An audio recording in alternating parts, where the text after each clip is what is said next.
മത്തായി എഴുതിയ സുവിശേഷം 21 അധ്യായം 33 മുതലുള്ള വാക്യങ്ങൾ. മുന്തിരിത്തോട്ടത്തിലെ കൃഷിക്കാരുടെ ഉപമ. മറ്റൊരു ഉപമ കേട്ടുകൊള്ളുക. ഒരു വീട്ടുടമസ്ഥൻ ഒരു മുന്തിരിത്തോട്ടം നട്ടുപിടിപ്പിച്ചു. അതിനു ചുറ്റും വേലി കെട്ടി. അതിലൊരു മുന്തിരിച്ചക്ക് സ്ഥാപിക്കുകയും ഗോപുരം നിർമ്മിക്കുകയും ചെയ്തു. അനന്തരം അത് കൃഷിക്കാരെ ഏൽപ്പിച്ചിട്ട് അവൻ പോയി. വിളവെടുപ്പ് കാലം വന്നപ്പോൾ അവൻ പഴങ്ങൾ ശേഖരിക്കാൻ ഭൃത്യന്മാരെ കൃഷിക്കാരുടെ അടുത്തേക്ക് അയച്ചു. എന്നാൽ കൃഷിക്കാർ ഭൃത്യന്മാരിൽ ഒരുവനെ പിടിച്ചടിക്കുകയും മറ്റൊരുവനെ കൊല്ലുകയും വേറൊരുവനെ കല്ലെറിയുകയും ചെയ്തു. വീണ്ടും അവൻ ആദ്യത്തേതിൽ കൂടുതൽ ഭൃത്യന്മാരെ അയച്ചു.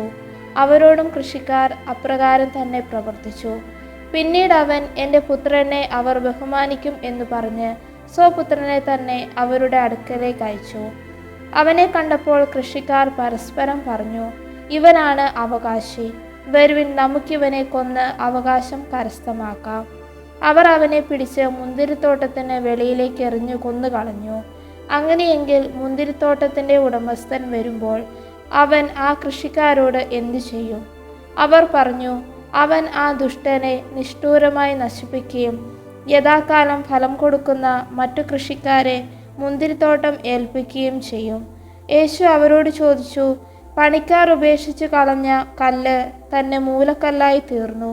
ഇത് കർത്താവിൻ്റെ പ്രവൃത്തിയാണ്. നമ്മുടെ ദൃഷ്ടികൾക്ക് ഇത് അത്ഭുതകരമായിരിക്കുന്നു എന്ന് വിശുദ്ധ ലിഖിതത്തിൽ നിങ്ങൾ വായിച്ചിട്ടില്ലേ?